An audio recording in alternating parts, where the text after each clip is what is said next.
అందరికీ నమస్కారం అండి. నేను 2 రోజుల క్రితం సోషల్ మీడియాలో ఒక వీడియో అప్లోడ్ చేయడం జరిగింది. దానికి స్ వెంటనే మంత్రివర్యులు నారా లోకేష్ గారు స్పందించి ఉన్నతాధికారులతో మాట్లాడి, నాతో స్వయంగా ఫోన్‌లో మాట్లాడి సమస్యను తెలుసుకొని అతి త్వరలో సమస్యను పరిష్కరిస్తానని హామీ ఇచ్చి 24 గంటల్లోనే నాకు న్యాయం చేసి నా భూమిని నాకు ఇప్పించడం జరిగింది.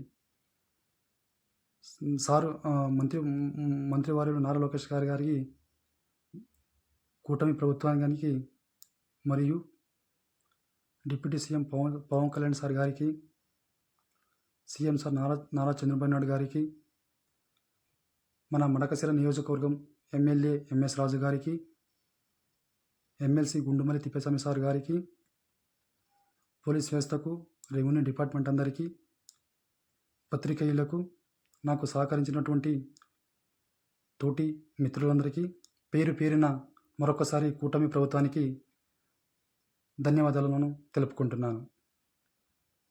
ఇట్లు జై జవాన్.